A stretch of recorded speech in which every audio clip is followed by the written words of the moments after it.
मैं उस मीडिया की बात करता हूं जो नफरत की तजारत करने में उनका सहयोग करते हैं। उनके सबके चेहरे आज उदास थे क्योंकि शाहीन बाग में कुछ हुआ ही नहीं। न डंडे चले, न गोली चली, न ढेला चला, न मकान टूटे, न दुकान टूटी, न झोपड़ियां उजाड़ी गईं। कुछ तो हुआ ही नहीं है। अगर कुछ होता तो जरूर वो छोड़ने वाले नहीं थे। वो मकान भी तोड़ते, दुकान भी तोड़ते, झोपड़ियां भी उजाड़ते, रेड़ी पटरी को भी उखाड़ के ले जाते, लेकिन कुछ तो था नहीं। ये अंजन जी का फोन आया था, मैं पहुंचा भी था। उनको ये डर था यहाँ पर कोई उनके साथ हादसा नहीं हो जाए। मैंने यहाँ पढ़े लिखे लोग हैं, यहाँ कोई हादसा नहीं होगा। जैसे जब ये एनआरसी में यहाँ आई तो हमेशा ये गलत दिखाती नहीं टीवी पे।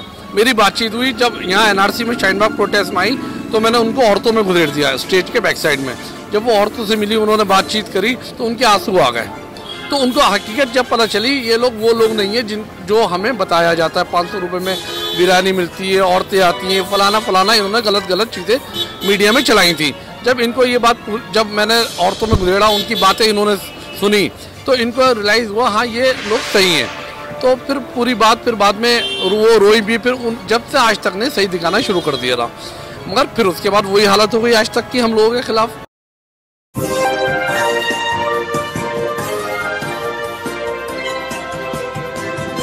पल न्यूज़ से मैं हूं आपके साथ नदीम अकरम। शाहीन बाग में इस वक्त मस्जिद के पास में मौजूद हूं। शाहीन बाग का जिक्र इसलिए क्योंकि आज तकरीबन 3 घंटे तक बुलडोज़र शाहीन बाग में घूमता रहा और उसकी तस्वीर ये निकली कि बुलडोज़र को बेरंग वापस लौटना पड़ा, क्योंकि ये बताया जा रहा था कि साहब जो शाहीन बाग के मुसलमान हैं वो अतिक्रमण कर रहे हैं। और जब बेरंग वापस लौट गया बुलडोज़र तो भारतीय जनता पार्टी के प्रदेश अध्यक्ष आदेश गुप्ता ने कह डाला कि शाहीन बाग जो है मिनी पाकिस्तान है। इसी पर बात करने के लिए आज पूरे दिन जो ड्रामा चला है ख़ासतौर पर शाहीन बाग को लेकर, इसी पर मेरे साथ अवाम के कुछ लोग मौजूद हैं। मैं आशु जी आपसे जानना चाहूँगा, आपको डिटेन किया गया था और जब डिटेन किया जा रहा था बुलडोज़र के आगे आप लोग बैठ गए थे तो मेन स्ट्रीम मीडिया ये बता रहा था कि देखिए यहाँ के लोगों ने शरारती तत्व बताया गया आप लोगों को, तो किस तरीके से देखते हैं? देखिए ये बीजेपी की साजिश है जो शाहीन बाग को बदनाम करना चाहते हैं। देखिए हम इंक्रोचमेंट के तो खिलाफ हैं, मगर जो ये गरीबों की दुकानें, घर तोड़ना चाहते हैं उसके खिलाफ हैं हम। तो ये चीज़ हम नहीं होने देंगे। और ये बीजेपी ने करी, ये चाहते हैं जहांगीरपुरी बनाना, इसको शाहीन बाग को बदनाम करना चाहते हैं, ये हम नहीं बनने देंगे। और यहाँ हिंदू और मुसलमान दोनों भाई की तरह रहते हैं, यहाँ हम माहौल बिगाड़ने नहीं देंगे इन लोगों को। और सबसे पहली चीज़ ये जो इंक्रोचमेंट के ऊपर काम करना चाहते हैं बिल्डिंग, इस पर किसने करा है? एमसीडी और पुलिस के अलावा जब तक एमसीडी और पुलिस नहीं चाहेगी ये चीज़ नहीं हो सकती। इन दोनों ने पैसा खाया है, तो उसी बिहाफ पे ये लोग यहाँ को बदनाम करना चाहते हैं और यहाँ के मुसलमानों को भी बदनाम करना चाहते हैं। ये कहते हैं यहाँ रोहिंग्या बांग्लादेशी रहते हैं। देखिए शाहीन बाग के अंदर यूपी और बिहार के लोग रहते हैं, कोई बाहर का नहीं रहता, कोई गलत आदमी। यहाँ पढ़ा लिखा तबका है, जामिया यूनिवर्सिटी यहाँ है, अपोलो हॉस्पिटल यहाँ है, यहाँ के अपोलो के डॉक्टर हुए, हॉली फैमिली के डॉक्टर हुए, जामिया के प्रोफेसर हुए, वो लोग यहाँ पढ़ा लिखा तबका रहता है।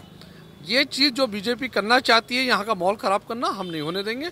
और इन्होंने कभी भी शाहीन बाग बुलडोज़र लेके आए, हम उसके आगे लेटेंगे। और ये दोबारा से, जैसे हमने शाहीन बाग प्रोटेस्ट चलाया था, दोबारा से हम यहाँ प्रोटेस्ट चलाएँगे और ऐसे हम डटे रहेंगे। इसी के साथ साथ जैसे कि आशु भाई ने बताया कि बांग्लादेशी, रोहिंग्या मुसलमान रहते हैं। अब तो आदेश गुप्ता कह रहे हैं कि आप लोगों ने बुलडोज़र वापस भेज दिया तो मिनी पाकिस्तान हो गया शाहीन बाग। जो आरोप लगाए जा रहे हैं खासतौर पर जहां मुस्लिम इलाका होगा उसे मिनी पाकिस्तान क्यों घोषित किया जाता है भाजपा द्वारा? ये तो बीजेपी वाले बताएंगे। शाहीन बाग हिंदुस्तान का एक हसीन ऐसा इलाका है जहां सभी मजहब व कल्चर और मोहब्बत और अखुव्वत का यहाँ से पैगाम जाता है। और वो उन्हें पसंद नहीं है क्योंकि वो लोग नफ़रत की राजनीति करते हैं, प्यार की राजनीति उन्हें समझ में आएगी नहीं, इसलिए प्यार करने वालों से उनका नफ़रत है ये। अब जहाँ तक आपने इनक्रोचमेंट ड्राइव की बात है, तो इनक्रोचमेंट अगर होता तो वो ड्राइव चलती ना। यहाँ तो इनक्रोचमेंट था ही नहीं, उनकी ड्राइव अपने से फेल कर गई। चूँकि वो बल्ले कहीं लगे होते हैं, जब पुताई उताई की काम होती है वो इंक्रोचमेंट नहीं होता है, वो एकदम कंप्लीट टेम्पररी स्ट्रक्चर है जिसको हटा लिया खुद अपने लोगों ने। तो नतीजा ये है कि ये जो एक साजिश रची थी इन्होंने, इनकी साजिश फेल कर गई। और ये फेल कर गई साजिश इसलिए अब वो रोहिंग्या और ये वो, जैसे आशु खान ने कहा, बहुत सही कहा, यहाँ हिंदुस्तान के करीम बसते हैं, यहाँ प्रोफेसर, इंजीनियर, इंटेलेक्चुअल्स, हर तरह के लोग हैं, बिजनेसमैन हैं और गरीब भी हैं। तो हम गरीब के हकूक़ को मुहाफ़ज़त करना हमारा फ़र्ज़ है, वो करेंगे। क्योंकि आशु जी डिटेन किया गया था, पुलिस वालों का रवैया किस तरीके से था, बस में जब लेकर के गए, किस जगह आप लोगों को लेकर? देखिए, पहली दफ़ा तो डिटेन नहीं करा है। कोई भी शाहीन बाग का और ओखला का इशू होता है, उस पर हमारी पूरी टीम में हम सब आवाज़ उठाते हैं।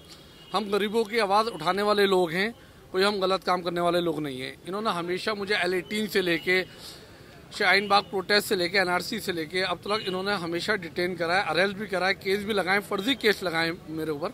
इन चीज़ों से हम डरने वाले नहीं हैं। शाहीन बाग को जैसे ये कहते हैं ये मुसलमानों का प्रोटेस्ट था, इसमें हिंदू भी थे हमारे साथ, सरदार भी थे, सब कौम के लोग इसमें थे। और ये देखिए मेन जो ये चीज़ है ना, ये एक कम्युनिटी को टारगेट करते हैं सिर्फ, ये बीजेपी वाले। ये पूरे दिल्ली में आपको शाहीन बाग दिखता है, जहांगीरपुरी का माहौल ख़राब करा, फिर आप यहाँ का माहौल ख़राब करने आ गए, यहाँ के लोग उठाएगी पुलिस। ये चीज़ हम नहीं होने देंगे और इस चीज़ के हम खिलाफ हैं। 3 घंटे तक बुलडोज़र यहाँ घूमता रहा और 3 घंटे के बाद भी कार्रवाई नहीं होती, और फिर ये बताया जाता है कि शाहीन बाग के लोगों ने बुलडोज़र नहीं चलने दिया। किस तरीके से जो शाहीन बाग की छवि को ख़राब किया जा रहा है, कैसे देखते हैं सर? 3 घंटे तक उकसाने की कोशिश थी MCD। देखिए, हमें लगता है कि गोदी मीडिया जो हिंदुस्तान में एक नफ़रत के माहौल और उनके प्रोग्राम को सक्सेस करने में लगे हैं, आज उनको भी बड़ी मायूसी हुई। जो पत्रकार बहुत ज़्यादा चीख चिल्ला करके TRP बटोरना चाहते थे, हमें तो लगता है कि आज सबसे बुरा दिन उनके लिए है कि वो चीख चिल्ला भी यहाँ नहीं कर सके, TRP भी नहीं बटोर सके। इसलिए कि शाहीन बाग में कुछ ऐसा था ही नहीं कि जिसको इंक्रोचमेंट ड्राइव करके हमारी एक बहन जो बहुत ज़्यादा चीखती थी उसको चीखने का मौका मिला नहीं। हमें बहुत अफसोस है इस बात का कि मीडिया आज फेल हो गई। आप अंजना ओम कश्यप की बात कर रहे हैं, वो भी आज शाहीन बाग में पहुंच गई थी और कुछ कहने का मैं किसी इंडिविजुअल की बात ही नहीं करता, मैं उस मीडिया की बात करता हूं जो नफरत की तजारत करने में उनका सहयोग करते हैं। उनके सबके चेहरे आज उदास थे, क्योंकि शाहीन बाग में कुछ हुआ ही नहीं। न डंडे चले, न गोली चली, न ढेला चला, न मकान टूटे, न दुकान टूटी, न झोपड़ियां उजाड़ी गईं। कुछ तो हुआ ही नहीं है। अगर कुछ होता तो ज़रूर वो छोड़ने वाले नहीं थे, वो मकान भी तोड़ते, दुकान भी तोड़ते, झोपड़ियाँ भी उजाड़ते, रेड़ी पटरी को भी उखाड़ के ले जाते। लेकिन कुछ तो था नहीं है, चूँकि यहाँ के समझदार लोगों ने अपने से ड्राइव चलाकर ये सारे इलाके को क्लीन कर दिया है। और सही कहते हैं ये लोग जो लीडर हैं यहाँ के, वो सही कह रहे हैं। अगर कोई कंप्लेन कहीं पर है तो बताओ, वो खुद हटा लेंगे। हम कहाँ लड़ने जा रहे हैं? हम तो खुद राह आम्मा के लिए, जनता के लिए हित में शाहीन बाग के लोग सबसे आगे रहते हैं और वो रहेंगे।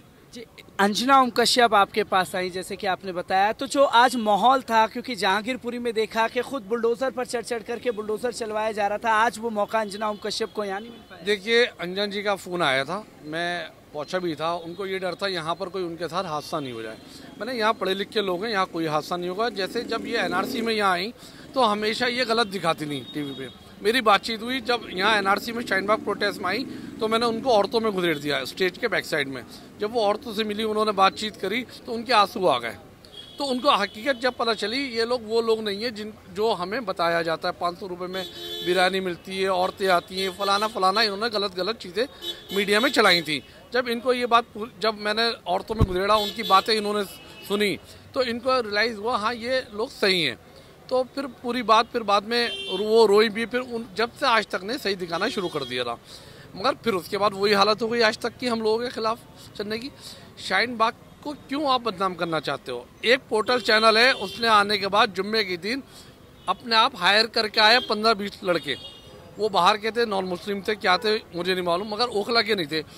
उनको हायर किया, उनकी टोपी उड़ाई, कुर्ता पजामा पहना के वो ये दिखाए वो नमाज़ पढ़ के आ रहे हैं, और उनसे क्वेश्चन पुटअप करा, आप तारों के नीचे से आ रहा हो, आप जहाज़ से आए हो, ये चीज़ें उनसे पूछी। उनसे क्या आप कहाँ से बिलोंग करते हो? उनके बांग्लादेशी। एक जो नॉन मुस्लिम लोग हैं उनको, उनके माइंड में ये डालना चाहा यहाँ जो रहते हैं शाहीन बाग में सब बांग्लादेशी रहते हैं। उसके खिलाफ मैं कार्रवाई करने वाला हूँ। मैं थाने में जाके कल DCP से भी मिलूंगा, उसके खिलाफ FIR करूँगा। जिस चैनल वाले ने, पोर्टल चैनल वाला था, उसने यहाँ का गलत चीज़ जो दिखाई है, अपने ही लड़के लाए हायर करके और बांग्लादेशी आप दिखा रहा हो। और वो लड़के सईता विहार के लड़के थे, जसोला सईता विहार के। जब वो शाहीन बाग के थे तो नमाज़ पढ़ के वहाँ क्यों जा रहे थे सईता विहार? उनको पैदल जाते हुए भी दिखाया इन्होंने। जब शाहीन बाग के नमाज़ पढ़ के अपने घर जाएंगे तो उनको दिखाया सईता विहार जाते हुए। आज मुझे डिटेन करा, हमेशा पुलिस करती है, मगर इन चीज़ों से मैं घबराता नहीं हूँ, यूँ मेरी दामन पे दाग नहीं है। पुलिस ने इज्जत भी करी, बिठाया भी, मगर एफआईआर करना चाहती थी, किसके दबाव में नहीं करी, हमें अरेस्ट भी, फिर बाद में हमें, अभी मैं वहीं से आ रहा हूँ सीधा थाने से, कालका जी ले गए थे, वहीं से आ रहा हूँ। अब देखिए आगे क्या होता है, दोबारा ये लोग करेंगे, हम दोबारा रोड पर उतरेंगे। आखिरी सवाल आप सबसे लेना चाहूँगा, क्योंकि आज तमाम मीडिया कर्मी थे, कुछ भारतीय जनता पार्टी के लगातार ट्वीट कर रहे थे कि रोहिंग्या हैं, बांग्लादेशी हैं, और आज कार्रवाई उसी जगह से की जाएगी जहां शाहीन बाग का प्रोटेस्ट बैठा था। क्यों आखिरकार उकसाने की कोशिश की गई है? क्योंकि 3 घंटे तक बुलडोजर चलता रहा, ऐसे में कोई हादसा हो जाता तो शाहीन बाग बदनाम होता। देखिए शाहीन बाग तो अभी बदनाम कर रहे हैं, और ख़ासतौर से ये कुछ चैनल हैं वो बदनाम कर रहे हैं, मगर जो हकीकत दुनिया जानती है, यहाँ कौन लोग रहते हैं, क्या है, जो पढ़ा लिखा तबका है वो जानता है। इस चीज़ को इनको बदनाम करने दिए, शाहीन बाग के लोग यहाँ पर गलत काम नहीं होने देंगे, जब भी बुलडोजर आएगा उसके सामने खड़े होंगे। हाँ, इंक्रोचमेंट पे आप काम करो, जो रोडें हैं, जैसे ये यहाँ पर ये रोड है 50 फुटा रोड, ये और पतला हो गया है, इस पर ये आप चौड़ा करवाइए, ये ऑफिस बन गया है मदर डेयरी, इसको और चौड़ा होना चाहिए। यूँ पॉपुलेशन बढ़ रही है, पॉपुलेशन जैसे बढ़ेगी वैसे रोड चौड़ा होना चाहिए। एक 6 नंबर का रोड है, हमेशा वहाँ दिक्कत होती है लोगों को। एक हरीकोटी वाला रोड है, यहाँ दिक्कत होती है। जो ये जगहें, इस पर काम हो, मगर गरीबों के घर नहीं तोड़े जाएँ। जो इसके पीछे, इस आड़ के पीछे कुछ और काम नहीं होना चाहिए, बीजेपी करे। जो सांप्रदायिक रंग देने की कोशिश गई, बुलडोजर दिखा दिया गया, क्या इन सब से शाहीन बाग डरने वाला है? नहीं, शाहीन बाग के लोग इतने कभी ना डरे ना डरेंगे, इन चीज़ों से डरने वाले नहीं है। हर चीज़ ये वो कौम नहीं है, इतनी बुज़दिल कौम यहाँ नहीं बसती है, बहुत शान वाले हैं और बड़ी इज्जत से रहते हैं। इतने कमजोर दिल वाले समझे हम लोग को। लगातार यही बता रहे हैं कि बुलडोजर की कार्रवाई से डरेंगे शाहीन बाग। वो गलत है, उनकी गलतफहमी है, बेचारे उसी गलतफहमी में यहाँ आ गए हैं। वो इसी गलतफहमी की वजह से शाहीन बाग के लोग डरे ना डरेंगे। जो गलत होगा इंसान वही। और इसमें मेरे हिसाब से जो कार्रवाई होना चाहिए वो एमसीडी और पुलिस के खिलाफ, जो बीट वाले हैं उनके खिलाफ। उन्होंने ये चीज़, बिना पुलिस बिना एमसीडी के आप आगे नहीं बढ़ा सकते कोई चीज़। और देखिए, अगर यहाँ पे कुछ गलत काम हुआ होता तो वो छोड़ते भी नहीं, ये भी तय था। हाँ, वो बेचारे मजबूर थे कि हम शुरू करें तो कहाँ से करें, उनको शुरू करें कोई जगह ही नहीं मिला है। आगाज तो करने आए थे, लेकिन बेचारे का अंजाम जो अच्छा नहीं हुआ, क्या कीजिए। ये शाहीन बाग की जनता हमारे साथ थी, आशू खान हमारे साथ मौजूद थे, जिन्होंने साफ तौर पर कहा कि शाहीन बाग को डराने की कोशिश की गई, चाहे कितने बुलडोजर चला लें, पुलिस फोर्स लगा लें, शाहीन बाग की जनता को अगर सड़कों पर निकलना पड़ा तो इस बुलडोजर के खिलाफ भी सड़कों पर उतरेगी।